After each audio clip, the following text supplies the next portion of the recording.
For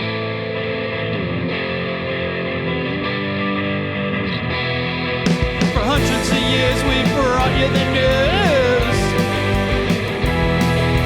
Printed the info, we gave you the clues. Owners' profits were always sky high. Changing market now threatens our lives. I am truly humbled by this victory. You know, I worked harder this term than I did in the previous terms. I must have hit about 4,000 houses because I wanted my team in there. There's talk about the Cassetti factor in this election. They're talking about coattails. Yeah, but I couldn't do it without the great team that I have here and the Board of Aldermen. Now we have Hey everybody, I'm Eugene Driscoll. Welcome to Navel Gazing, the Valley Indy podcast, sponsored by valleygivesback.org.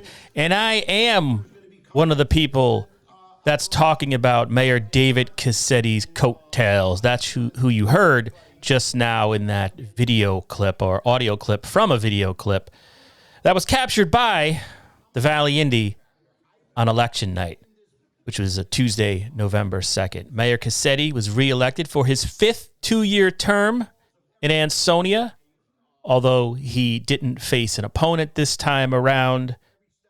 Feels to me like he can be mayor for life at this point. We'll talk about that going forward. So this is the Valley Indy 2021 local election post-mortem, if you will. We did this a couple of years ago, where I had a large panel and we talked about election results for a good hour, maybe 2 hours. I'm doing this one differently. What I tried to do is a series of 10-minute was the goal. Some go 10, some go 15. One might go 20. You know, it depends on how talkative the subject is and where it goes. But it's with the campaign leaders, party officials in some cases, just reflecting on Tuesday night. So, I mean, a quick summary, I guess. In Ansonia, it was a bad night for the Democrats. The Democrats were crushed. They saw the number of seats they have on the Board of Aldermen be reduced to 1. I believe it was 11-3 walking into Election Day. Now it's 13-1. Complete reversal. You know, we launched the Valley Indy. We used to be we, now it's just me. But we launched in 2009, and at that point, the Democrats had been in charge what seemed like forever when you're a new organization. We walked into the Democrats controlling Ansonia. There was one Republican on the Board of Aldermen. I think in the first election we covered, that was John Marini, and the rest was Democrats. And now it's the opposite. 11 years later, what a difference a decade makes. So I talked to, in this episode, Kianna DeCiucis. She was the campaign manager for the Democrats, and she reflects upon the results from Tuesday night. Then I talked to John Marini. He's the Corporation Counsel of Ansonia, former Board of Aldermen member, the aforementioned lone Republican on the Board of Aldermen at one point. And he's the head of the Republican Party in Ansonia. And I asked him whether this means Cassetti has a mandate, whether it's Cassetti for life at this point, what was special or not about this particular win for the Ansonia Republicans. And then we get into it a little bit about how Republicans, the Aldermanic candidates, declined to participate in video interviews with me, the Valley Indy. And now that I think about it, nobody handed in any simple questionnaires. So we talk about that a little bit. And then in Derby, I have a conversation about Rob Hyder. Derby was sort of a mixed bag for everybody. Either party, I mean. You had Mayor Dziekan be reelected to his third term. Not an easy thing for a Republican to do in Derby, where they are outnumbered. He won by a small margin, just like he did 2 years ago. But you have the Board of Education flip to Democrats. So I'm talking to Rob Hyder, the 3rd Ward Alderman who was just reelected and the campaign manager for Mayor Dziekan. And then Oni Malerba, the chairman of the Democratic Town Committee. He'll finish off with his thoughts on how things went in the Derby race. But as you might have heard at the beginning of this podcast, we are sponsored by valleygivesback.org.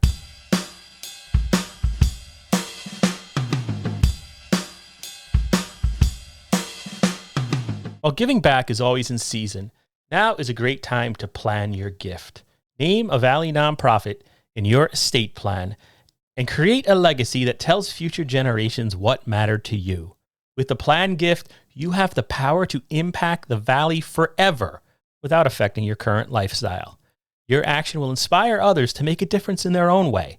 Remember the Valley. Ask your accountant, financial planner, or attorney about planned giving options. Plan now, give later, impact tomorrow. Learn more at valleygivesback.org.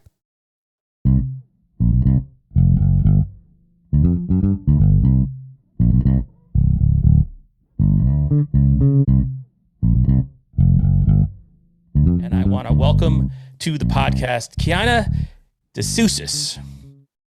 Hi, thanks for having me. Did I get the? I was freaking out over your last name as I said it. Yep, no, that was perfect. You did great. Okay. Kianna DeCiucis. You nailed it. Kianna DeCiucis. And Kianna, you were the campaign manager for what? Well, explain to me.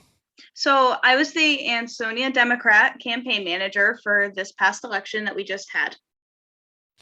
And what does that entail exactly? I know, like, I exchanged about 3,000 emails with you in text.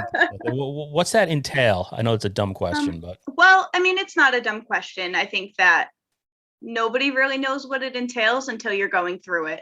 But for me, at least, I can't say for everybody, it involved keeping track of the data that we came across. It involved maintaining the integrity of the campaign as a whole, as well as helping the candidates with anything that they needed, ordering the supplies that we needed,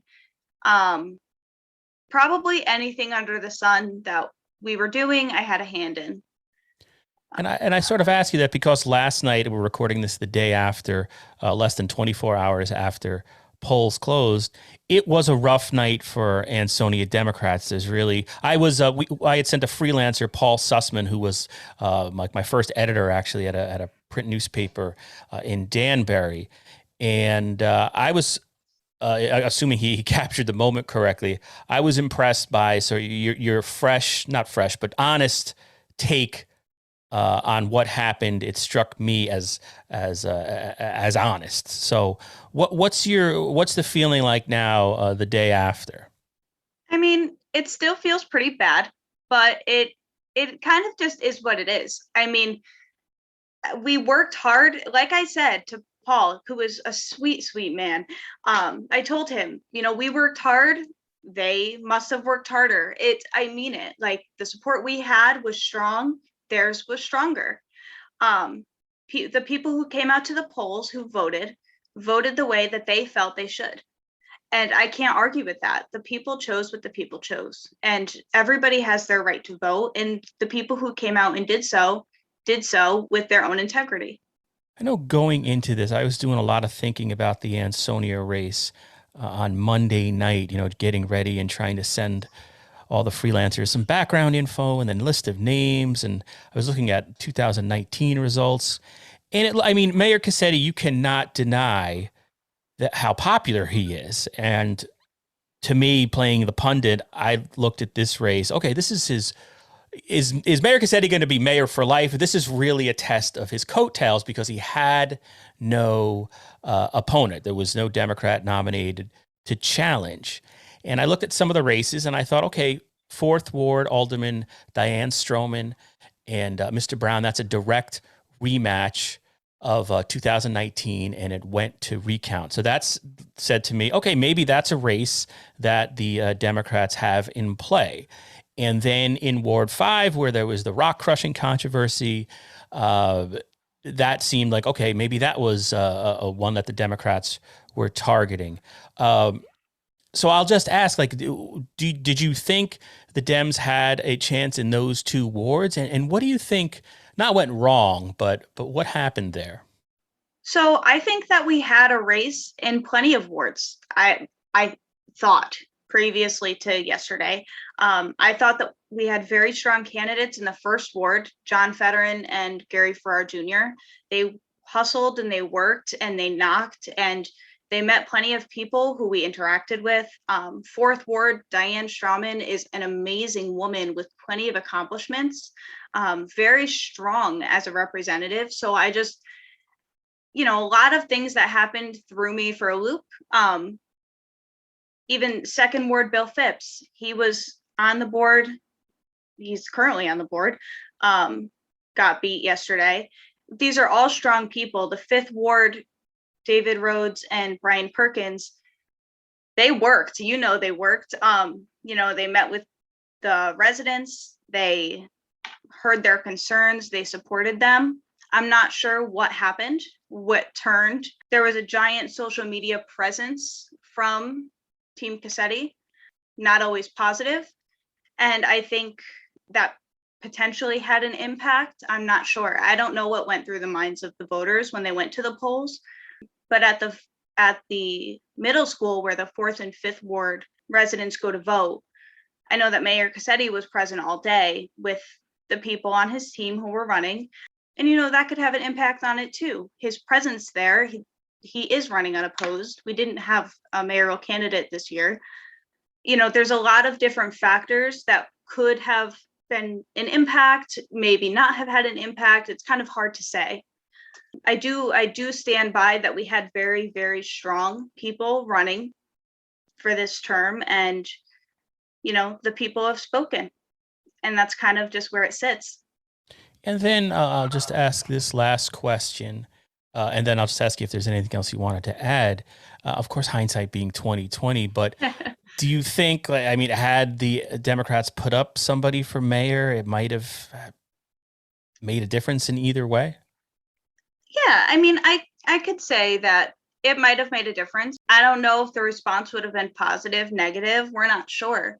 But I think that if we did have a candidate running against Mayor Cassetti, it would have brought more attention to the race. The turnout for this election, from what I know, is higher than previous municipals. However, it would depend on the candidate. It would depend on them as an individual versus them as the current leader of Ansonia. I think that with the popularity of Cassetti, as you mentioned before, it was very hard to find a person who matched that in this moment.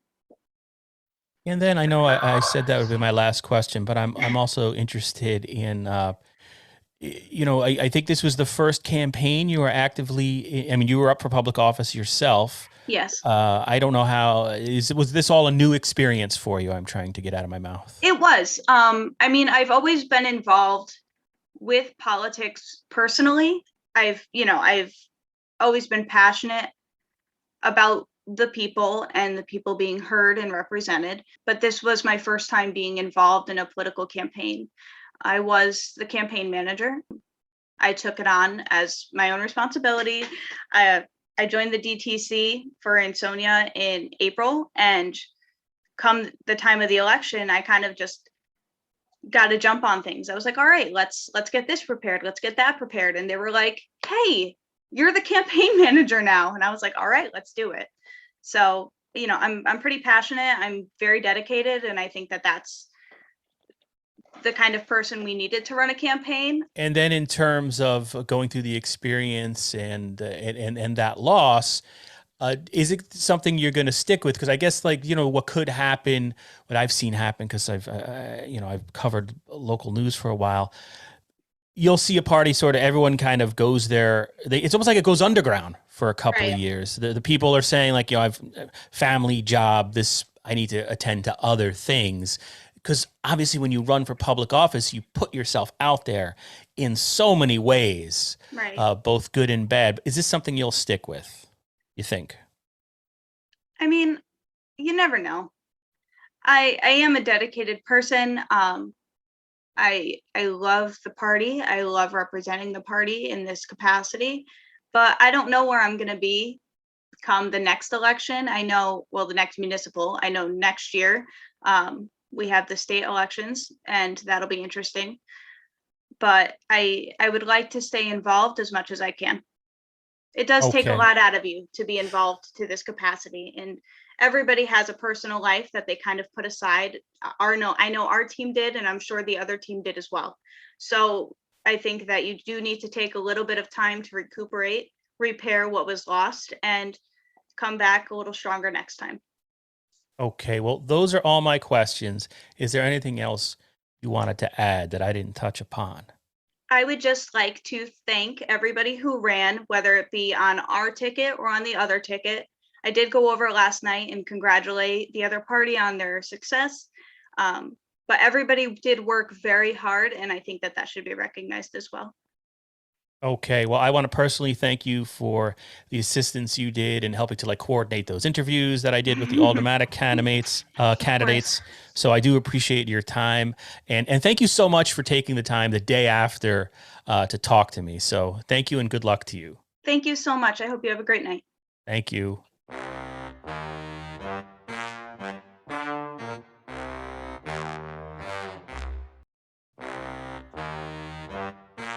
Hey, everybody. Eugene Driscoll from valleyindy.org. As you know, if you've been listening, I'm joined by my guest, Mr. John Marini. John, welcome back to the broadcast. Thanks for having me. Yeah. My pleasure. Thanks a lot for taking the time. So, John, we're talking about the sort of punditry we're reacting to, analyzing the vote from Tuesday night. And from what I saw Tuesday night, everybody get ready to hit your bias comments and whatever with your little fat internet fingers. It's hard to deny that now Mayor Cassetti has a mandate in the city of Ansonia. You know, I saw a comment on my Facebook page, Valley Indy Facebook, where somebody was saying, well, no, what happened is people were just voting along party lines. But that's, to me, that doesn't. That's not true. I mean, it's not about parties. It's about individuals. And in this case, it's don't about Democrats, team, right? Don't Democrats outnumber Republicans in it? Exactly. Okay. If it was a party thing, then certainly Ansonia would have been controlled by Democrats for the last 10 years. But it's about individuals. And in this case, the individuals are Mayor Cassetti and his team. And I think that they received a tremendous vote of confidence from the voters. And with respect to, a mandate, I think it's just simply saying, hey, we want more of the same. We want more of what's been going on in the last 8 years. We like what we've been seeing. We want more of it. We want to continue recharging Ansonia, as we would put it. But from the development projects to supporting the schools, to improving streets and infrastructure, I think, again, people like what they've seen. They want more of the same, and they simply supported those individuals that were behind the progress. That's it. Did this feel like, in terms of comparing this win to the previous wins, and again, I'm just an observer who's been watching Ansonia, now, even before Mayor Cassetti was mayor, it seemed to me this was the first one where he didn't have an opponent. It seems special because this was sort of a measure of his coattails. Am I just reading into that? Does this win feel, I mean, you guys call everything historic, but does this win feel any different than the previous ones? Well, it definitely put the spotlight on the team. Usually these races are driven by the top of the ticket, right? And the focus is generally at the top of the ticket, whether it be the debates, whether it be the comments. You have the mayor and his opponent being the spokespeople and really being the focal point. And here there was more focus on the individual races and issues coming right out of individual wards. And so in that sense, it was a unique race, but there certainly was a decision made to run as a team, as that's how the governance has been accomplished in Ansonia. It's not a team that's always on the same page by any means. There's disagreement, there's different opinions, but at the end of the day, there's a resolution, I'd say, that the city has to come first, that at the end of the day, that the team has to come to a consensus and push Ansonia forward. And that was the same way, I suppose, that the campaign proceeded to do it as a team. and to show the accomplishments and sort of hope to project those hopes for the future, as a team, as a cohesive unit. And in politics and government, nobody can do anything by themselves. It really does take an ability to work with others, work well with others, and really move past disagreements, not let them trip you up. And that's, I think, why the mayor and his team have been successful, putting the city first, above any ego, above any personalities. But yeah, the race felt differently because of the focus on it being about the team. And I should note, for anybody who doesn't know, who's listening, John, in addition to being the corporation counsel, is the head of the Republican Party in Ansonia. So he played a very important role in this campaign. One thing in terms of the team, I was shocked, and I'll admit heartbroken, and I'll admit angry that the Republican slate of aldermanic candidates decided not to do an interview with the Valley Indy. I was doing just candidate profiles and things like that. And only because, I'm old school. I've been a reporter since 1998 now. And I was always taught politicians should go to a third party, answer questions, whether they like to or not, regardless of their personal opinion of the reporter or the publication. That's part of civic life. And I think to some extent that's changing. Is that going to be something going forward? Do you regret that? Do you think that was a mistake? I mean, obviously it wasn't a mistake in terms of voting, but in terms of the political process and tradition. I don't think that reflects what, how the team has engaged the media in the last 8 years. I think we've talked to the public through the media at every opportunity. You and the mayor, Cassetti, right? We'll pick up a phone or answer a text from the media at moment's notice. Sometimes you have to say, hey, slow down, right? And let's think it through. But he puts a priority on an honest response. Well, let me ask you, because let me clarify my question, because I don't mean, one thing I should clarify here is that Mayor Cassetti, yourself, Sheila O'Malley, you guys have never danced. Every election anywhere I've ever covered for 20 years, there's always a dance at election time with debates and things like that. But this time, were you surprised that the aldermen sort of danced away from that? Well, yeah, I don't think it was a dance. I think the circumstance they were a little leery of, and you and I had spoken beforehand about their apprehension, about the timing of the interviews. And they felt because the opposing party was interviewed first, that there could be that it was a little different than your standard interview, right? That there was an ability for it to be a little more like a debate where it wasn't a debate. And obviously, anytime we do a debate, and we've worked with you to set these debates up in the past with many candidates and Mayor Cassetti, whether it be Jim Delvope back in 2013 or Adamowski and Tarek Roslin. There's a lot of interplay that goes in between the parties about setting up a debate, making sure it's as fair as possible. Obviously, there's always an element of surprise. Right. They thought it was a debate, but you don't know what's coming. This wasn't a debate. But there was a fear that because of the timing of the interviews, that they were scared it was going to be a debate, standard interview either. And so there was this middle ground, and I was really hoping there would be a way to resolve it. But I think time sort of became the enemy, and it just kind of came up too fast. But I think in the future, certainly we'll have our guys express those apprehensions as quickly as possible to resolve them. But I think in a normal situation where you're doing an interview, your normal interview, there's certainly no issue. And they have and just from my perspective, on the spot to answer questions. And it wasn't an issue where they wanted to know the questions either. Just that, hey, your opponents had the ability to kind of set the tone of what their interview may be by going first, right? And that none of which proved true. Standard, and that may not have been your intention at all. It was, I guess, a possibility, or a possibility that. What about from my perspective, it was like I was approaching it from a journalistic standard, and I got caught up. They were approaching it from a political stance, which is totally understandable. And those two things are not going to meet sometimes. But what about, I'm also curious, I thought maybe, and this was a big maybe, that maybe the Democrats had a chance in the 4th Ward, because that was a rematch of 2019 where that one went to a recount. Then I thought, well, maybe if you look at any of the other races, the 5th Ward, there was rumbling because of the rock crushing issue. I thought, were you worried as a political leader that maybe those were the two in play, or did you know? Did you have internal polling, whatever magic you work, that this was going to be a rout? Well, nothing is ever 100% accurate when you're dealing with elections and politics, because it all depends on who comes out to vote, and that's really the end game.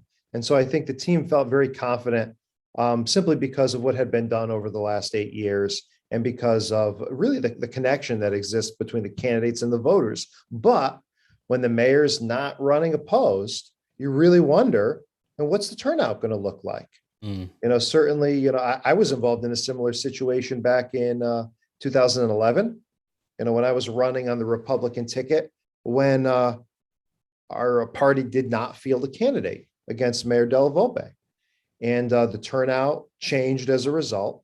And I think it did impact the results of some races. The difference here, of course, is that the mayor was running very strong, almost if he had an opponent, because we saw it as another great opportunity to connect with the residents and to further a dialogue. So that was a change in circumstance. But at the end of the day, you don't know who's going to come out to vote. So I'd say, of course, you take every election with a little apprehension, because you need to make sure that you deserve it, that you earn it. You can't take anything for granted. And so with the turnout being a question, yeah, I'd say our guys were definitely, wondering, what was going to happen, and made them work that much harder, I believe, to make sure they were connecting with those residents. And John, weren't you, when you were on the Board of Aldermen, this is going back a couple of years now, weren't you the lone Republican at that point, or? For 2 years, yes. So when I was elected in 2009, I was the first Republican elected to the board in I think a solid decade. In 10 years, and that's amazing. And so for those 2 years, I was the only Republican on a board of 13 Democrats. Do you have any advice for Alderman? I mean, obviously Alderman Gianetti's been around a while, but Alderman Gianetti was on that board with me. And of course, when I first ran for alderman, I ran in his ward. And so the two winners in the 3rd Ward in 2009 were myself and Joe Gianetti. And so, of course, in terms of working with Joe, I have a track record there. The team does, the mayor does, and honestly, with anyone from our counterparts, right, in the other party, any of our counterparts, we're willing and very excited to work with them. This isn't a party thing. I think you'll see that we have within the Republican Party, we actually have Democrats, independents, unaffiliateds that are part of the ticket, that ran on the ticket. It really is about results for Ansonia. It's really not about a party per se. The political system is what it is for it to work, for ballot access. But, we see this as an opportunity to fight for Ansonia, not for a party. Do you think the mayor will seek higher office? I think he's dedicated to being the mayor of Ansonia. And that's where his passion is, and that's where his focus is. Now, who knows what could happen later, but we have a lot of projects to bring to completion at this point, right? We have a lot of things going on, a lot of opportunity for the city to realize. I mean, and there's a lot of talk about, right? And you see how, no matter how badly you want these projects to occur overnight, and we do, the residents do, it's not always possible, right? There's always unforeseen complications. Things take a little longer. Whether it's waiting on money from the state or the federal government, or it's just a complication with the environmental, or a developer who can't follow through. There's always going to be those issues. That's what makes municipal governance challenging, but also exciting. But we want to see those projects come to realization, right? That's what our aim is, to really accomplish the mission that we've started 8 years ago with Ansonia Recharged. All right, Mr. Marini, I know you have a lot to do there at the city of Ansonia, so I want to thank you so much for coming on and talking straight with me. I do appreciate it. No problem at all, Eugene. And we're in the process of setting up the inauguration, which we think is going to probably be the maybe November 30th. We're looking at dates right now. So certainly, the residents are invited to that. We'd like to see the Valley Independent Sentinel, Eugene, and yourself there as well. Thanks. I'll put it on my calendar. Thank you, sir. Excellent. Take it easy. Thank you.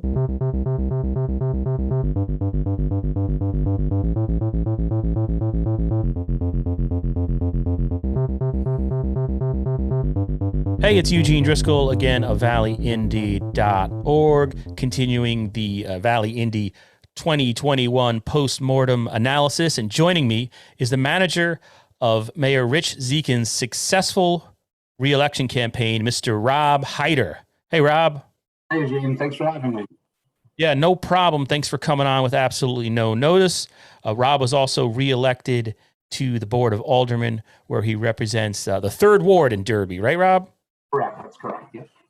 So I wanted to ask, last night in Derby, I was getting texts from reporters, correspondents I had sent to both campaigns, and it was remarkable how they were both saying the same thing. It seemed like no one knew which way this was going to go at, say, 7 o'clock, 8 o'clock.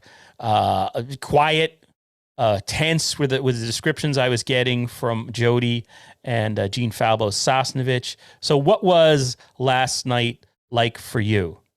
Yeah, well, we were obviously getting numbers in from Irving School and Bradley School, and also from City Hall for the absentee ballots. And we were inputting them as we were getting them. I was getting text messages and phone calls. And, it was funny because it was tight right throughout. And as soon as, we put the final numbers up, we looked at it and, it was still so close. We weren't ready to celebrate yet. It was tough to be sure that, those numbers were actually final. And then, once we realized, all right, we have nothing else coming in. These are the numbers that we were given. Hopefully we're correct. And it looks like Zeke won by about 48 votes at that point. So yeah, it was somber, not somber, but it was kind of like, it was tense. Yeah, and so it's not like, it's not, I don't know, you can't call the Mayor Dziekan has a mandate now because he's won 2 close races. So what do you think this means for the administration and the city going forward? I couldn't make heads or tails of sort of the results because the mayor's race was very close again, just like it was in 2019. But the fact that, it's a Democratic town where you're outnumbered because Dziekan is a Republican. But then I saw, I think we reported that the Board of Aldermen went to the Democrats. There didn't seem to be any pattern. What was your take on the results? Yeah, the Board of Aldermen stayed with 3 Republicans and 6 Democrats. I'm sorry, I think I meant Board of Education. I might have misspoke. Sorry. Okay, Board of Education. And what do you think happened in some of those races? I think that the absentee ballots played a significant role in this election, being on the under ticket as well as the top of the ticket with the mayor's race. Mayor Dziekan had won the absentee ballots 2 years ago, and I know COVID played a big part in it. There was a significant number of absentee ballots as compared to 2 years ago, and the Republicans lost heavily on the absentee ballots this year. So I'm not suggesting that there was anything nefarious, but the city spent over $5,000 sending out absentee ballot applications and absentee ballots when you can get them for free on the state of Connecticut website. So I think the absentee ballots was a major factor in losing control of the Board of Education and maybe not gaining control of the Board of Aldermen, where we were not expecting, but we were cautiously optimistic that maybe we can grab another seat or 2 on the Board of Aldermen. And then, of course, now, how do you foresee? It's not like I was just thinking. It's not like the Board of Aldermen has their political knives out. It really doesn't happen the last few years in Derby. Do you see Mayor Dziekan? Do you foresee any problems setting an agenda and moving the city forward in the direction he wants if he doesn't have a Republican-controlled Board of Aldermen? No, I don't see an issue moving forward. As you mentioned, we've worked well together the last few years. I haven't really seen a Derby Board of Aldermen be at odds with each other in several years. So, I'm very optimistic that his administration is going to be able to put forth an agenda, and we'll be able to move it forward. We recently had the economic development director position approved. That's going to go into subcommittee. We're going to hash out a job description and a salary, and we had full approval from both sides, the Democrats and the Republicans. So that shouldn't be an issue. We finally have a shovel going into the ground. It seems like in the spring for the widening of Route 34. So we have things going, and I think that was a big reason why Mayor Dziekan won re-election yesterday, because we finally have tangible evidence that things are happening downtown. Okay, Rob, those are all my questions. Is there anything else you wanted to add? And again, thank you so much for literally coming on with no notice. Oh, of course, no problem at all. No, I'm just very happy. I'm a pessimist by nature, so I was extremely cautious going into last night, and I didn't want to get ahead of myself. But I'm very happy with the results, and we ran a positive campaign, a clean campaign, and a facts-based campaign. So I'm just ecstatic with the results.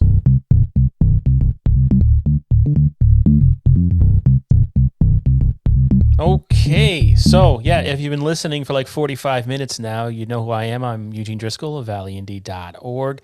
And my last, but certainly not least, guest for this Valley Indy 2021 election look back, post-mortem election analysis. I don't know. I'll decide to title it afterward. But it is Mr. Oni Malerba. Hello, Oni. Yes, sir. Hello. Thank you for having me. I appreciate it. Yeah, thank you so much for being here. And if anybody doesn't know, Oni is the chairman of the Derby Town Democratic Committee. They ran a whole bunch of candidates on Tuesday night, including Alderman Joe DiMartino to challenge two-term Mayor Rich Dziekan. Dziekan won by about 48 votes, I think it was, last I checked. Is that right? Yeah, close. About 40. Yeah, we'll say 48 votes. So I don't want to put words into your mouth. What was the night like? I mean, now you've had a couple of days or 2 days to reflect on it. I don't know what happens if you go back and look at ward by ward results and things like that. What can you tell me upon reflection? Well, I haven't really jumped into it to be completely fair. After all these months of preparation, yesterday I kind of just I needed a day just to kind of take and just to relax a little bit, take it in, because it's tough. It's a heartbreaking night, as you can probably imagine. I've been a part of two of these close ones now as town chair, obviously 2 years ago with Brian, and this year with Joe, and they stick with you. I'll put it to you that way. It was tough, very tough. My heart breaks, not for me, but certainly for Joe, and certainly most importantly for the people of Derby, because I think Joe was the guy to help lead us into the future. So I know, like, after the last one you had mentioned there, 2019, when Brian Capolo lost by, if I remember correctly, 47 votes, or pretty much the same thing. Yes. What do you think? I mean, I thought going into this, and when I was talking to people at the beginning of the summer, and especially after the last election, it was almost like this was the Democratic race to lose. I think Dziekan was kind of the underdog going back 6 or 7 months. Do you have any idea maybe of, not necessarily what your side did wrong, but what did they do right on Dziekan's or the Republican side? Well, I think part of it is, I think the low turnout was critically beneficial to them. It's not really a big secret that higher turnout always is beneficial to us on our side as the Democratic side. But we had a lower percentage, I believe, roughly around 40%, which was less than the turnout we've had 2 years ago. And if we get to that number, I think even if we get to the number that turned out in 2019, I think we get over the top.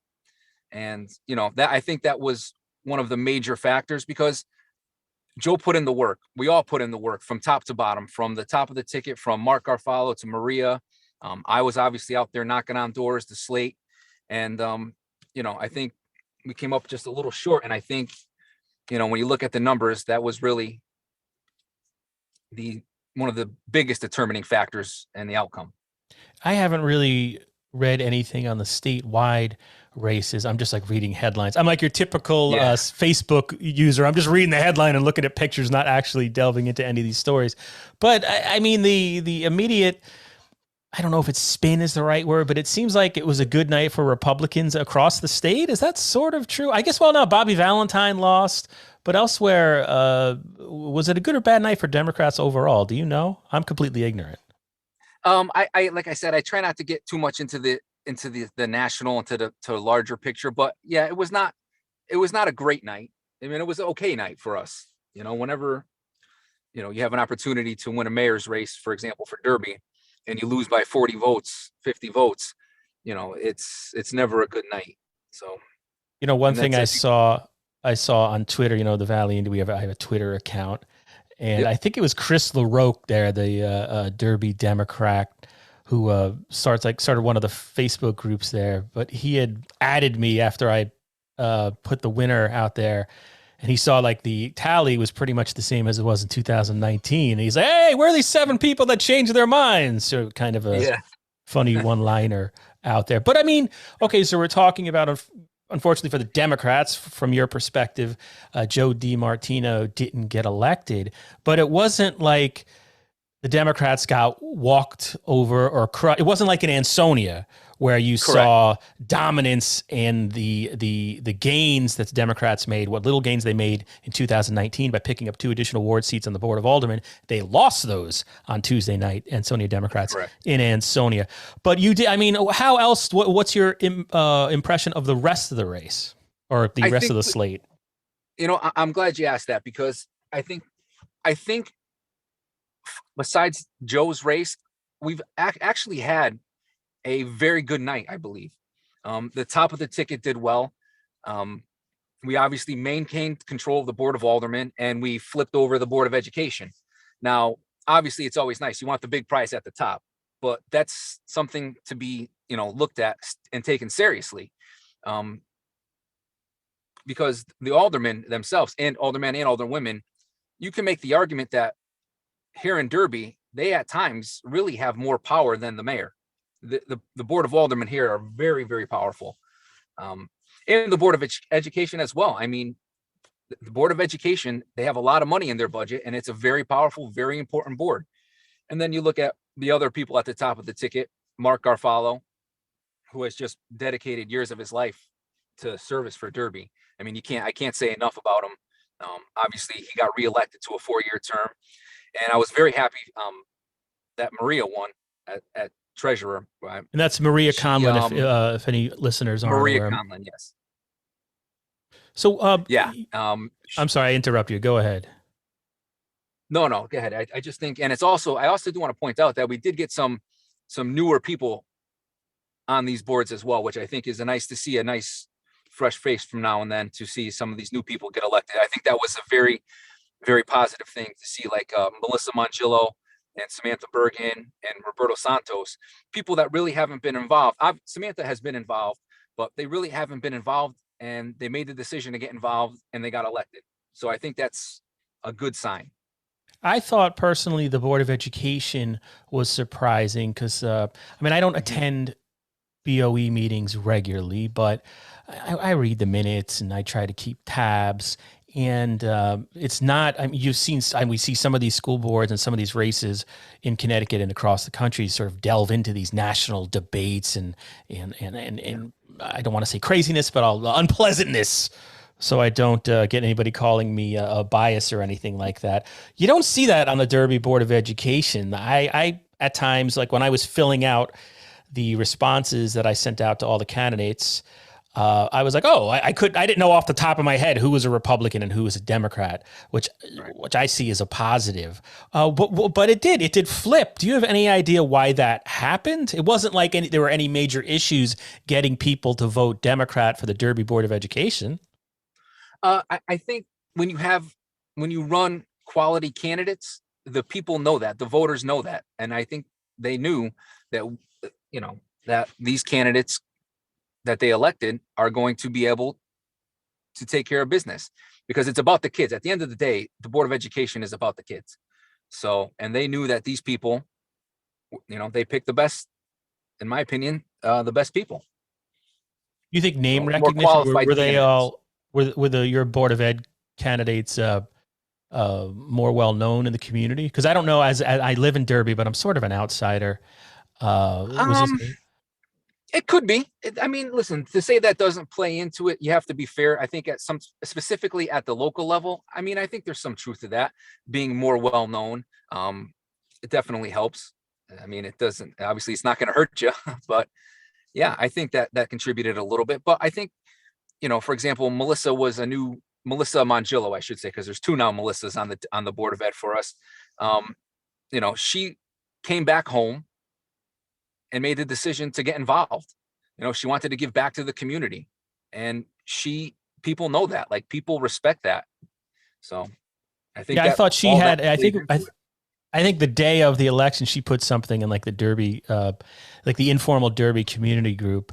I thought it was, you know, pretty well stated, just about, because obviously, I mean, I see a lot of Derby through social media because I'm locked in my basement on the computer all day. And sometimes it can be disheartening. Sometimes it's the negativity and the cynicism that sort of happens. And she said, well, you know, step up and at least try to make the change. So, I mean, pat on the back for everybody for doing this, because it's obviously not easy. Yes. And before I get, I wanted to thank you, Oni. I had Rob Hyder on. I should have thanked him too. I sent out these questionnaires.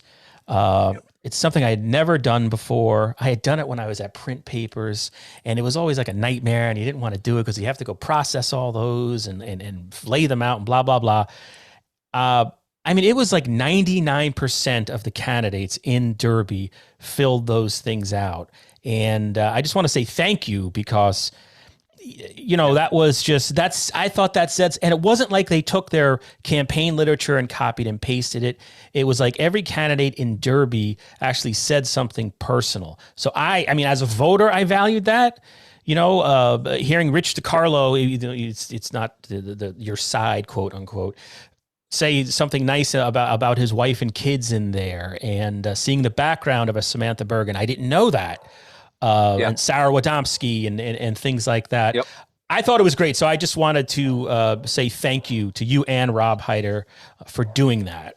So, yeah, no, and I have to be honest, I thought that was a great idea. And I made sure that I did my best. I should say I did the best I could to make sure everybody got that in. And it's nice. My dog's barking upstairs. Touch. It's probably distracting you. I'm sorry. Go ahead. No, that's okay. That's because he knows he's on the line with the mailman, and it's true. My dog does hate the mailman. I don't know why. It's a friendly dog, but it's like the mailman she goes nuts over. But I stepped on your last line. You said that. No, I think it's it brings a more of a personal touch to it, and I like that aspect of it. You know, we have the campaign literature, and I made sure to tell them not to submit your campaign literature. I appreciate that. Yeah, so it gives me ideas. Absolutely. Like maybe in 2 years, if I'm still around. I never know until December if I have a job the next month. But you know, I tried video interviews in Ansonia, which didn't go over as well. I got like a 2-page letter declining, but maybe I'll try that in Derby next time. But getting back to the issue at hand, and I apologize for going on a tangent. So now the Democrats have had a majority on the Board of Aldermen. It pretty much is the same, right? Is it the same? Did you pick up an additional? It's the same. It's the same. We lost, unfortunately, Camille Kurtica lost by 20 votes in the second ward, but we picked up a seat in the third ward. Linda Fusco. Linda Fusco. Okay, right. Won. Yes. Oh, that's right. And Gino DiGiovanni, Republican from the second ward. Okay, gotcha. What's the sort of game plan going forward? Because one thing, again, that strikes me the last couple of years about Derby is that there hasn't really been political infighting too much? I mean, you yourself show up at the board meetings at the beginning at some of these, as election. You'll throw a couple of things on there, sort of as a watchdog and doing your part as a party leader. But is the idea to sabotage everything Mayor Dziekan wants to do, or what do you plan to do? Or I don't even know if you even play a part, or the Democratic Party plays an active part in what happens in the Board of Aldermen. But what do you see happening going forward? Well, first of all, I don't feel it's my job to sabotage anything. I know I'm for Derby. So I want to do what I feel I will always do, as long as I'm town chair, what I feel is best for Derby. One of those things I'm going to do, and I stand by everything that was said during the campaign. I stand by it. And I'm going to make sure that we hold our elected officials accountable, not just Richie, from top to bottom. We have to make sure that our government is transparent and held accountable. And I know you've heard me say it. I know you'll probably ask me about it, but it starts at the top, and we need to have a mayor that shows up for Derby, because if that doesn't happen, Derby suffers. And I know, like I said, I know you heard me say it a million times throughout the campaign, on the campaign literature, but it has to start there. It has to start at the top. And is this only, are you referring to the full-time mayor? Yes. Kind of issue? Okay. Now, let me just ask you a question about that. Do you think, one could argue, I'll play devil's advocate, that the full-time mayor issue didn't resonate as much as maybe another issue would? Did making that sort of the top issue, it seems like voters rejected that. How would you react to that statement that I just made? I don't know if, no, absolutely. I wouldn't say they rejected it. I don't think they fully understand how much time is spent doing road jobs in other cities. And that was why getting the information was so critical, which obviously I still don't have yet, in case you're wondering. That would have been my next question. Yes, I have not received that any information yet from Bethany. So. Okay. And I guess I'll end with, you know what? No, I'm not going to end with a question for myself, because I asked enough. I want to ask you, Oni, if there's anything you want to add or a point you want to make that I didn't ask or bring up. I will end on this. Now, this was back-to-back years, or election races, I should say, where it was very close. And I just hope that not just Richie, our people that are working in his administration understand that, listen, people are speaking. They're speaking loudly. You need to show up and you need to put in the work, because if you don't, Derby suffers. And that's, at the end of the day, I don't care what party you belong to. You can be Democrat, Republican, independent, unaffiliated. I want to see what's best for Derby, because we need it. Because there are people in this town that have seen tax increases for 3 consecutive years. And it's heartbreaking to see what's going on. So we just have to show up and work hard, roll up our sleeves, and we have to get to work as a city, as a community. So, okay. And I'm here to help. I am here to help. I am here to do whatever I can to help the city. So I just want to make that clear. All right. And I should probably add, only because I did invite Mayor Dziekan on, but he has said in response to this that, if you go back and listen to the interview I did with him, not talking to you specifically, but I'm telling listeners or viewers or what have you, the mayor has said he straightened the financial mess that he inherited. I'm not speaking, not supporting what the mayor says. I'm just repeating it out of fairness. And that, this full-time mayor thing is sort of a big hullabaloo about nothing. So just for the fairness, I wanted to say that. All right, Oni, before you get me in trouble now, I'm a little sensitive. I'll get Chicago No. Rivers from Ansonia on me or something, calling me names. But No, yeah, I do want to say though, I know I sometimes I do put it on my emails back to you, but I'm going to say it so people can hear it. Thank you for what you do. I do appreciate it. So you put in work. I know it's not easy. I know we're a small community, but we're a tight community, and we do appreciate your work and your effort that you put in. yeah, and likewise, I appreciate everybody putting their neck out there. And you know, I like Derby. Derby is just a good town. I mean, I thought, and I put it on Facebook, Joe DiMartino going over and having that traditional, ending the race on an honorable note. Both sides. Yep. Linda Fusco was there. I was there. Yeah. I didn't see in the video that Jody shot. Yeah. But that's sort of, it's going away a little. I've been the last couple of years. I mean, there was one race I was at. The candidate never came out. I think he's still back in a closet somewhere in Ansonia. So that's really nice to see. To me, I was like, oh, okay, that's Derby. That's what people talk about. I couldn't agree with you more. I mean, listen, it's heartbreaking. That's the second time I had to take that long walk, even though it's not really long. But I do. It's a tradition that I hope that will go on, because at the end of the day, Derby is home, and whether you're Democrat or Republican, they're for Derby. So I think that's a mutual respect that both parties should continue to show. So. All right. Well said. Thank you, sir. I'll let you go. Thank you so much for taking like a half hour of your time to talk to me. I appreciate it. Not a problem. I appreciate it. And again, thank you for what you do. No problem. All right. Have a great night. Okay. So there you have it. Sorry, I was stumbling over my words a little there with Oni Malerba, the head of the Democrats in Derby. But I want to thank, to wrap this up again, I thanked all the candidates and all the politicians enough. I want to thank the readers, people who are reading the Valley Indy the last couple of weeks. It was pretty much election stuff every day from October 15th on. It was all election all the time. I want to thank all the freelancers, Jody Mosier, Paul Sussman, Jean Falbo Sosnovich, Jason Edwards, Haljit, whose last name I don't know, a new guy from Seymour who shot some video for us. Thank you for all your hard work.